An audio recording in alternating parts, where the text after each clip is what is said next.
Ney El Ainaoui est-il le meilleur jeune de la CAN 2025? Et on va se poser la question ensemble de savoir si le Marocain est la révélation du tournoi. Alors, juste avant que tu me répondes, d'accord, hein, El Ainaoui, il n'est pas non plus inconnu, il n'a pas débarqué juste là dans cette CAN, mais c'était sa première CAN et on est forcément un petit peu subjugué par les performances. Donc, toi, je te pose la question, mon copain. Est-ce que pour toi, c'est le meilleur jeune de la CAN 2025?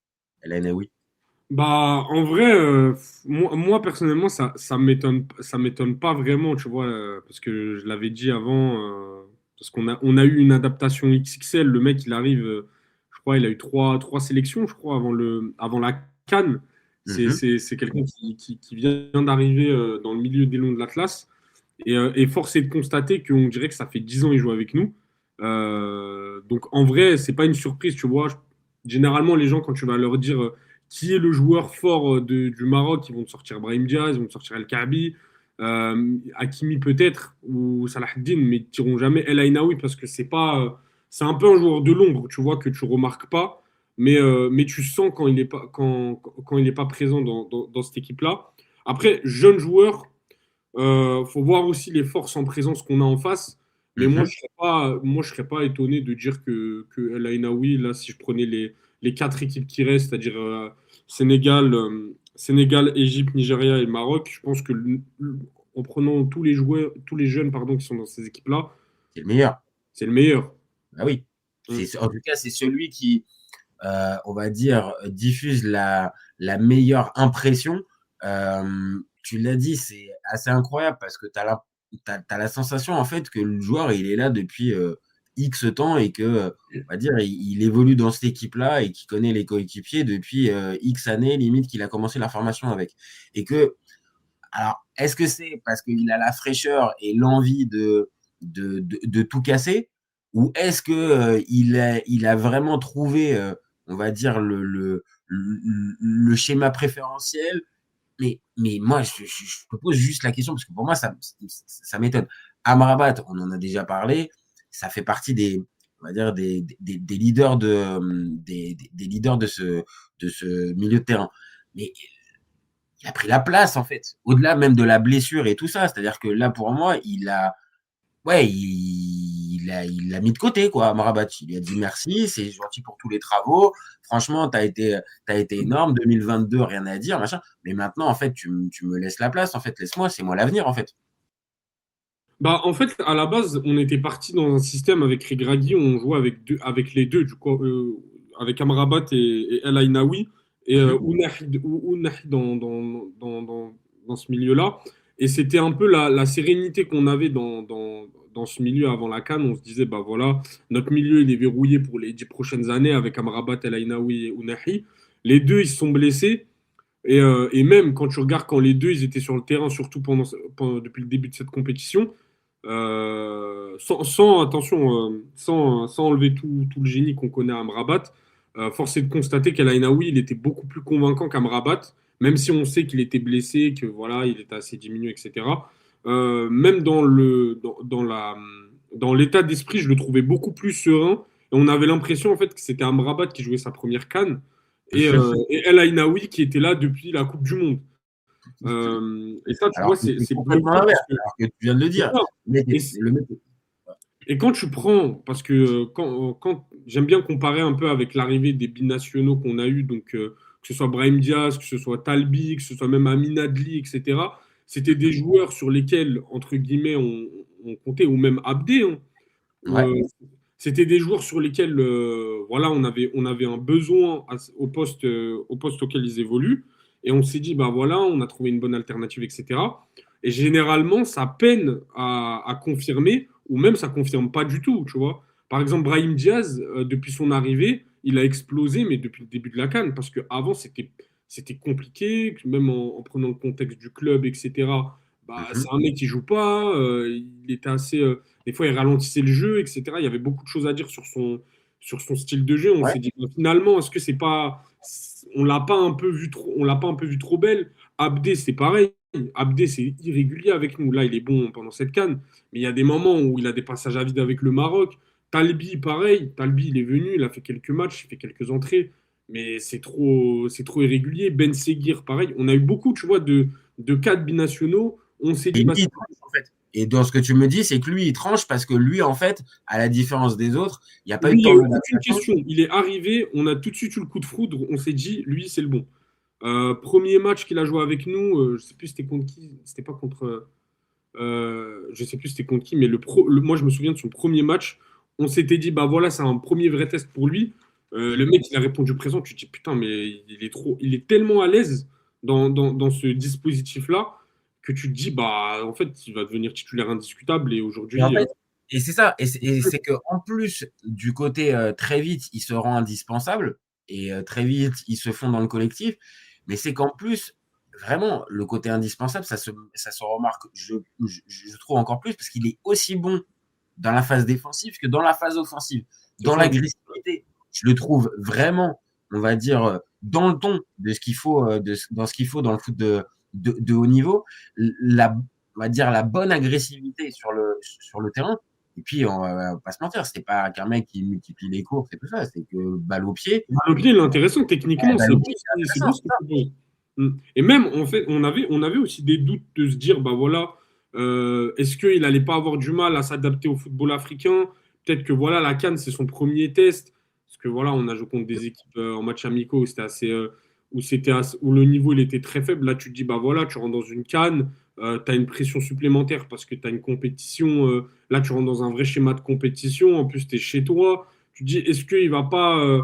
Il va pas, on va dire, crouler sous la pression. Bah, pas du tout, parce que c'est un des joueurs sur le terrain qui t'apporte le plus de satisfaction. Et si tu devais citer des joueurs à ne pas toucher dans cet effectif-là du Maroc depuis le début de la CAN, El Ainaoui, il est clairement dedans.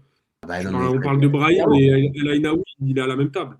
Ah mais clairement. Et on l'a vu, enfin moi j'ai remarqué ça dès le premier match, on va dire dès la première mi-temps contre les Comores où il y avait beaucoup de pression, beaucoup de tension on va Poser le dire, jeu.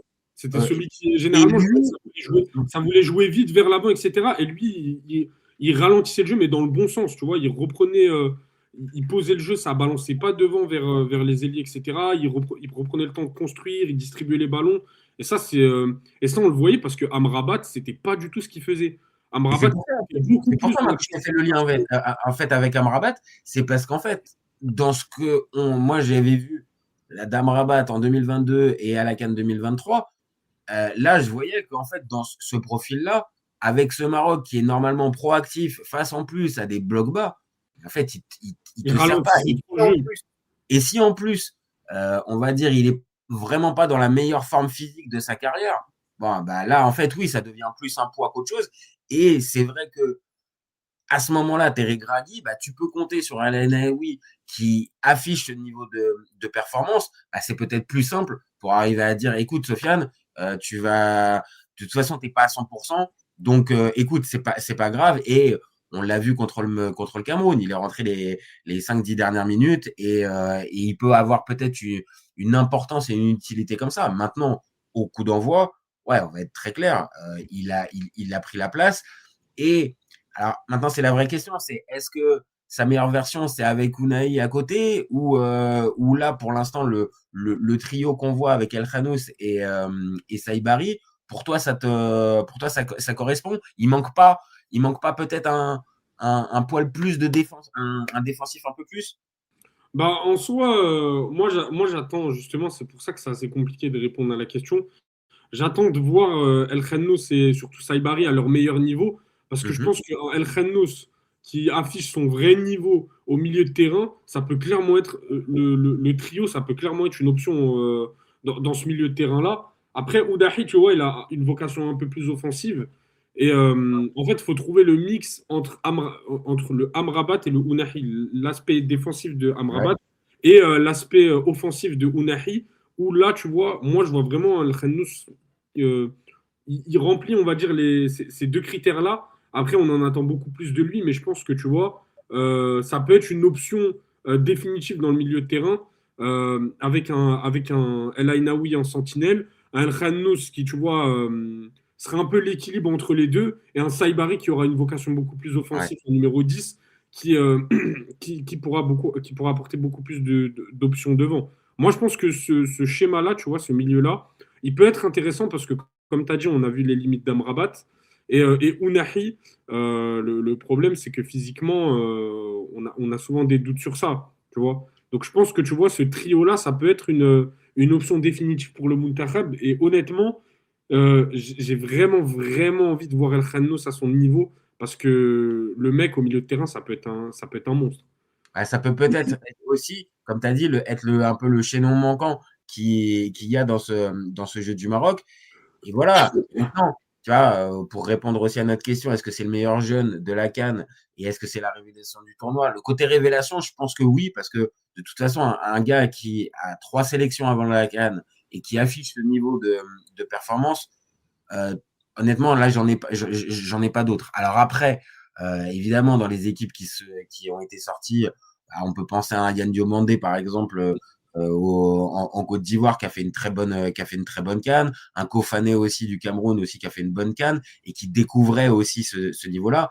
Maintenant, force est de constater, on est obligé, maintenant qu'on arrive en demi-finale, de voir qui est encore présent dans le tournoi et ça compte aussi pour qui est le meilleur joueur, le meilleur jeune.